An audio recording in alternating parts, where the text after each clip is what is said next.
Bonjour à tous, je reviens après un long moment d'absence, donc j'en suis désolée. J'ai eu mon petit bébé, il s'appelle Antoine, il a bientôt déjà 3 mois. La vie est toute différente avec lui, mais il est adorable, voilà, enfin, c'est un beau petit père. Alors, je vais vous présenter aujourd'hui les lectures que j'ai faites donc récemment. Alors, dernièrement, j'ai lu. Alors, ça, c'était plus sur le mois de janvier. J'ai lu Les Forêts d'Opale, donc le tome 3, La cicatrice verte d'Arleston et Pellé. Donc, en fait, voilà. C'est une BD. J'ai un peu le soleil, je suis désolée, il y a des reflets, même dans mes lunettes. Je sais pas si c'est gênant pour vous. Voilà. Donc, Opale, c'est le monde des forêts. Je me souviens plus trop l'histoire étant donné que ça faisait longtemps que j'avais pas lu les deux. Enfin, ça fait longtemps que j'ai lu les deux premiers tomes. Le troisième tome, en fait, on découvre des créatures. Ils sont. Je vais pas vous dire n'importe quoi, je sais plus. Voilà, je peux vous lire le résumé de quatrième de couverture. Ce sera mieux.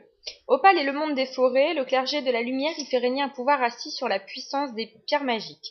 Mais Darko est celui qui doit réaliser la prophétie et faire revenir les titans pour libérer les 5 royaumes. Aidé du barde Urfold, de la jolie jongleuse Slaylo et du monstre Gorg, Darko est plongé dans une aventure où se joue le destin d'un monde, une grande saga vivante de la pure fantaisie. En fait, le genre, c'est pas trop mon truc. Fantasy, moi, bof, quoi. Enfin, là, je sais que, bon, il y a des pouvoirs. Je sais que Darko, quand il a son bracelet, il peut invoquer un monstre qui tue tout ce qu'il désire. Maintenant, je sais qu'ils sont poursuivis. Euh, alors, je sais plus trop pourquoi, mais bon. Je sais qu'ils avaient trouvé un livre. Et puis, enfin bref, Darko est choisi pour réaliser la prophétie. Donc grâce à la lumière, etc. Enfin, c'est un peu bizarre. Bon, je vais passer à autre chose puisque là je m'embrouille et ça va pas être très intéressant pour vous si je bafouille et si je m'emmêle les pinceaux. Donc je continue avec l'appel du destin, le tome. Donc c'est le tome 1 du livre intitulé De Gaulle. Donc l'écrivain c'est Max Gallo, pardon. Voilà, donc c'est en édition Pocket. Il y avait donc beaucoup de pages pour moi, 474 pages. C'était vraiment. Alors, c'était intéressant parce qu'on peut voir un petit peu le déroulement de la guerre selon De Gaulle, etc. On connaît ses idées, on voit ce qu'il a voulu faire et ce qu'on n'a pas pu. Ce qu'il n'a pas pu faire parce que il y avait forcément des opposants à sa politique et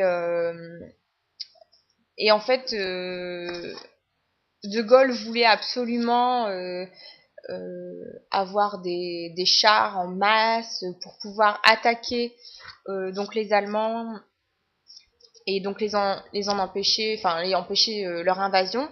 Mais autour de lui, le gouvernement ne suivait pas ses idées, il était à chaque fois rejeté. Donc on va voir qu'il se bat continuellement pour pouvoir imposer ses idées et pour faire en sorte que la France ne capitule pas et poursuive le combat et se donne à fond. Mais bien sûr, si le gouvernement ne suit pas, et ben forcément, ça marche beaucoup moins bien. Donc, c'était intéressant dans le fond, mais c'est un peu trop répétitif à mon goût. On connaît les idées de Gaulle et c'est sans cesse les mêmes idées rabâchées, rabâchées. Ah, je peux pas faire ça, machin, il est au pouvoir, ah, ça va pas. Enfin, au bout de 470 pages, je peux dire que on en a marre. Donc tout au début, on voit l'enfance de Gaulle, etc. Et puis en fait, après, ça vient, on voit la guerre 14-18 et on commence à... la fin du livre se termine en 1940. Ouais. En fait, la dernière partie, il y a 7 parties en tout. Ça va jusqu'au 17 juin 1940. Donc la guerre a déjà commencé et on voit le maréchal Pétain qui est contre les idées de De Gaulle, alors qu'au début ils étaient plutôt d'accord. Enfin au début, hein. Mais forcément, au fur et à mesure, il y aura des mésententes entre eux. Voilà. Donc c'était pas mal, mais bon, j'appréhende lire le deuxième tome que j'ai dans ma palle. Parce que si ça continue comme ça, oui, d'accord, c'est un roman historique, mais ils peuvent dire ça en plus condensé. Ce serait pas mal. Exprès pour moi, oui. Bon, enfin bref. Ensuite, j'ai lu, donc ça c'est plus récemment, donc au mois de février, Partie sans laisser d'adresse d'Elizabeth Forsyth Hailey. Voilà, donc ça c'est un livre que j'ai eu en troc avec la bibliothèque de mon ancien village. Donc il s'est lu très rapidement, il fait 296 pages. J'ai bien aimé ce livre. En fait, ça parle d'une femme qui en fait rencontre un sans-abri qui tombe en panne devant chez elle avec sa voiture. Donc lui vit dans sa voiture et il a sa famille, donc sa femme et ses 2 enfants qui vivent dans un foyer pour mère avec enfants, mère abandonnée en fait. Donc mère célibataire.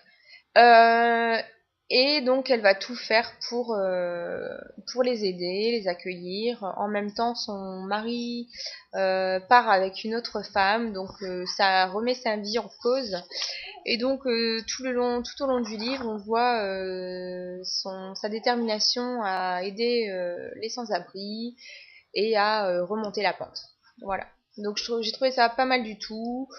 C'est relativement simple à lire et puis c'est un thème qui est assez sympa. Voilà. Enfin, un thème assez sympa, j'entends où, enfin, dans le sens où, bien sûr, elle les aide, etc. J'ai pas dit que j'aimais les sans-abri, enfin, qui est des sans-abri. C'est plutôt aider les sans-abri qui est un thème sympa. Voilà. Et je suis en train de lire donc un énorme pavé. Alors, je sais que ça ferait peur à plus d'une personne. En fait, c'est un roman, enfin, c'est un livre où il y a 702 pages. Alors, pourquoi j'ai commencé à lire ce livre, dingue que je suis. J'ai commencé à lire ce livre parce que donc je fais le challenge Libertapal et en fait donc je lis des livres par ordre par ordre alphabétique d'auteur.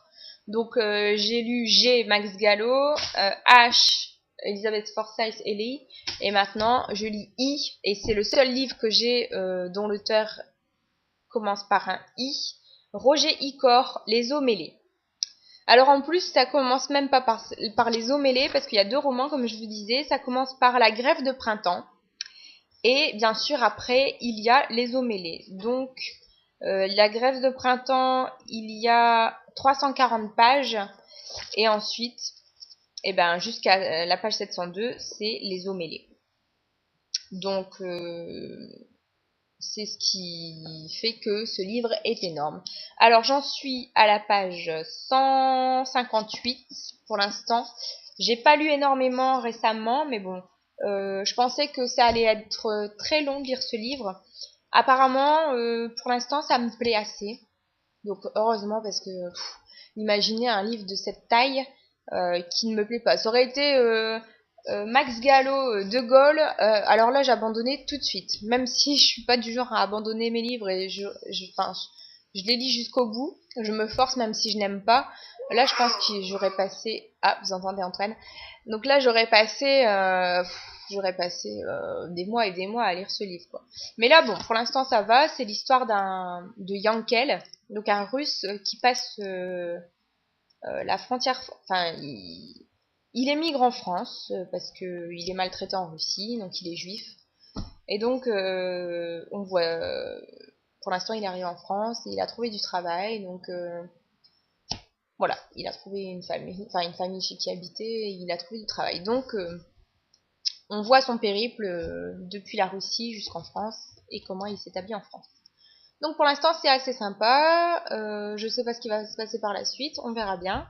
Et ensuite les eaux mêlées, je ne sais pas du tout de quoi ça parle non plus. Enfin, j'avais aucune idée des deux thèmes du livre parce qu'il n'y a pas de quatrième de couverture. Enfin, il y en a une, mais il n'y a pas de texte.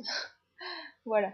Donc les eaux mêlées, au fait, donc c'est en édition livre de poche. Alors, vous voyez l'état du livre, voilà, il est vieux de chez vieux, donc je suis pas si mécontente de l'avoir choisi, parce que comme ça va disparaître de ma palle. Voilà, j'ai un tas de vieux bouquins que j'ai récupérés chez mes parents, chez mes grandes tantes, etc. Et puis, donc, c'est pas forcément des livres que j'ai choisis, malheureusement, parce que si je lisais les livres que j'ai choisis, eh ben, ce serait pas du tout ce style-là de lecture que j'aurais.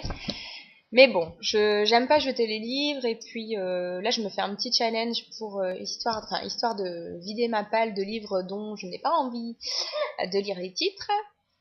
Et puis voilà, quoi. Enfin, c'est c'est cool de s'en débarrasser. Au moins, j'aurai peut-être un petit peu plus de livres que j'aime lire. Sinon, j'avais commencé parallèlement Hunger Games, donc le tome 1, et j'avais aussi commencé, où il y a de ça très très longtemps, le tome 2 de Millennium, qui sont restés en suspens pour le moment.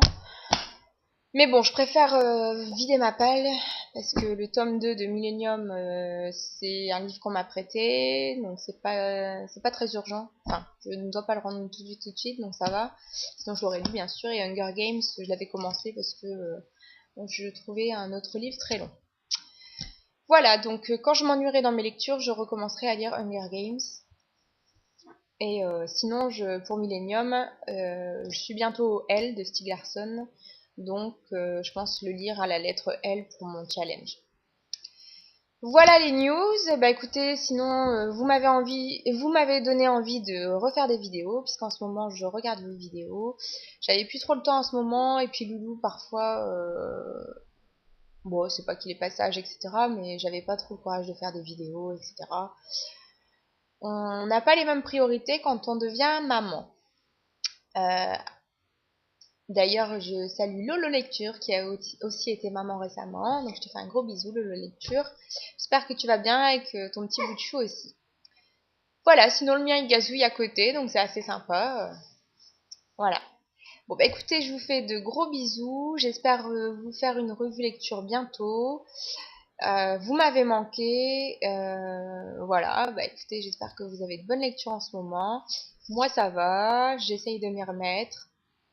Parfois même la nuit, je lis pendant que j'allaite Antoine. Bon, c'est un petit peu... Ça dépend, hein. Quand je suis fatiguée, à 3h du mat, on n'a pas trop envie de lire. Mais parfois, quand le livre nous prend vraiment... on a envie de le lire, on a envie de le lire le plus vite possible. Donc quand on est réveillé la nuit, on a le courage de lire. Mais sinon, Max Gallo, j'aurais pas pu. Enfin, vous avez compris que Max Gallo, pour le coup, De Gaulle, j'en avais un petit peu ma caque. Voilà, bah écoutez, je vous fais de gros bisous. Je vous dis à bientôt. Ciao!